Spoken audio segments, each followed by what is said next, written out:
Hi guys, Chris here with the Chuwi Vi10 and the Hi10. I'm just going to do a quick comparison between both of them. So both of these tablets, they have very different aspect ratios. Well, 16 by 10 with the Hi10, and then we have 16 by 9 on the Chuwi Vi10 Ultimate. And this has a 1366 by 768 resolution, and this has a 1920 by 1200 resolution. So in terms of screen resolutions, very different there. I know for a lot of people, the Chuwi Vi10's resolution being only 768p is going to be a bit of a deal breaker for a lot of people.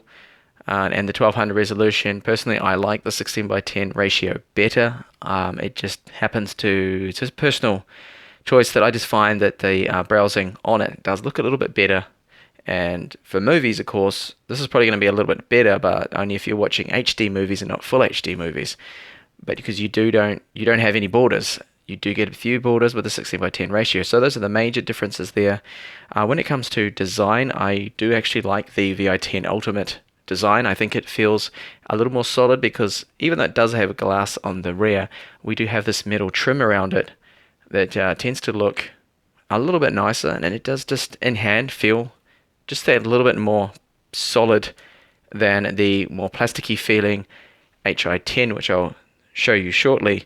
So even though it's got plastic everywhere, and you can see it's a bit of a fingerprint magnet, both of them are, but maybe more so the Vi10 because it has the glass on the rear, and the Hi10 here.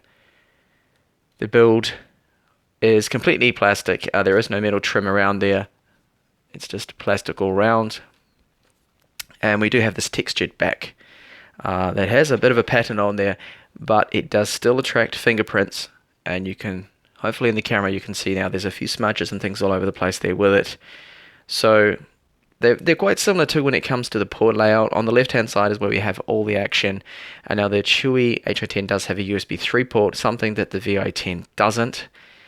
We have micro SD card slots, micro USB 2 for charging. Now I find that charging on the Hi10 is almost impossible to charge it when it's in use with the screen on. You literally have to put the tablet in sleep or power it off to charge it with the supplied cable and charger that Chuwi give you. We have HDMI out, micro HDMI out, sorry, and the 3.5mm jack. Now it's exactly the same deal on the Chuwi Hi10. You can see there the same port layouts, but it is missing a USB 3 port. That's an extra that the Hi10 has. Now, when it comes to speakers, we've got better stereo separation on the Vi10 because we have one on the left and another on the right there.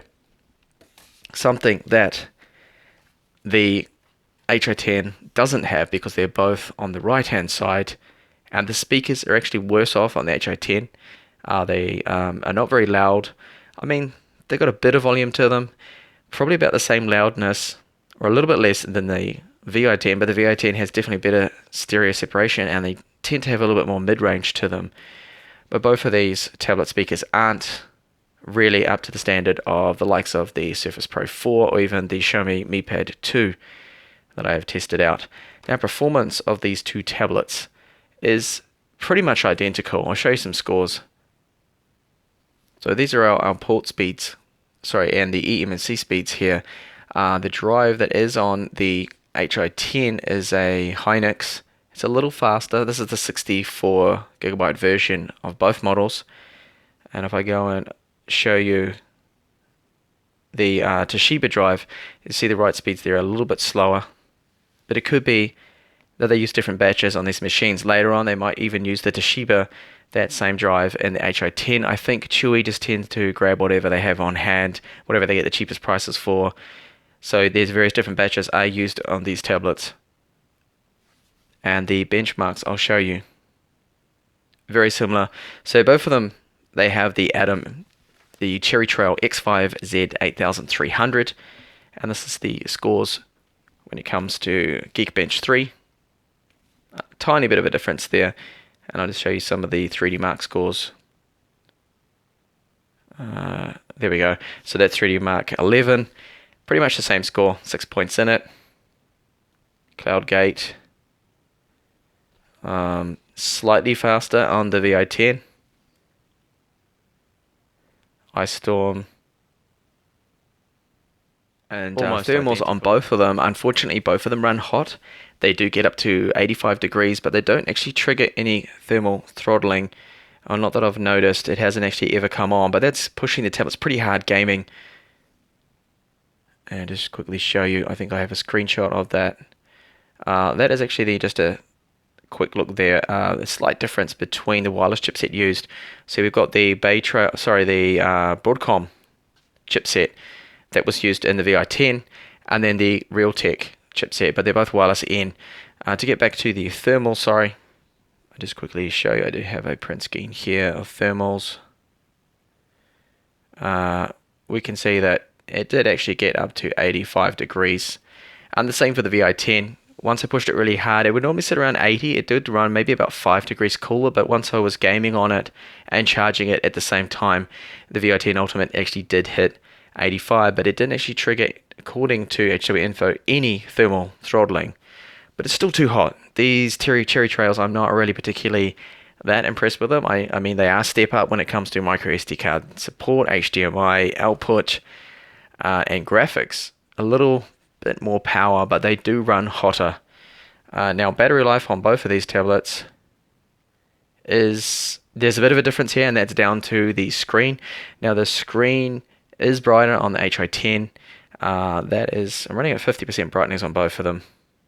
But when it comes to battery life, you're looking around over 7 hours on the Vi10 and 5.5 to 6 on the Hi10 at the moment. Now, I do have a bit of trouble also charging the Hi10. I have noticed that when it's in use, plugged in, trying to charge it, as I mentioned before, it doesn't seem to want to charge. Now, the Chuwi Vi10, I haven't noticed that as much. I think maybe because of the lower resolution screen doesn't consume as much power. The charger can keep up with it, and it can slowly charge the battery if you're using it at the same time. Now, if you do use a very short USB cable and a higher power, higher wattage charger, I noticed that you will actually be able to use it and charge, but with the supplied one, it doesn't seem you can. So that is something else to think about. Now, the docks on it, unfortunately, I don't have the Hi10 dock with me. I do have the Vi10 dock keyboard, and I'll just show you that now. So I've just docked the Vi10 Ultimate, and you can see you just have that one fixed angle. So only one fixed angle there with the keyboard. And now the Hi10 keyboard, I should have in hopefully about 1 or 2 weeks or so to demonstrate that and record some videos with it. It actually allows for fixed angles, so you can actually adjust it, I think about 180 degrees or something. I think you can adjust it, well, probably not that far, but a lot further than this. I think you can get it down to about there or so. But this one, you've only got the one fixed angle. So you either love it or hate it. But typing on this keyboard isn't bad at all. You do have individual keys. There's quite a bit of key travel for a cheap keyboard. I mean, considering this keyboard's only about $25. The Hi10 keyboard's going to be more expensive. I paid, I think it was $70 for it, but it's only just come out, so it's probably a little bit more expensive.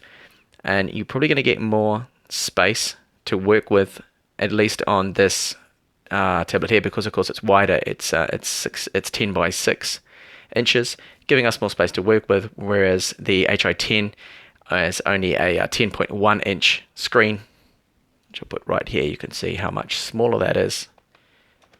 So the keyboard's going to be about almost an inch smaller. So no doubt Chuwi will have to squeeze the keyboard up a little bit more, but again, I will see that later when I actually finally get some hands-on time with the keyboard when it arrives.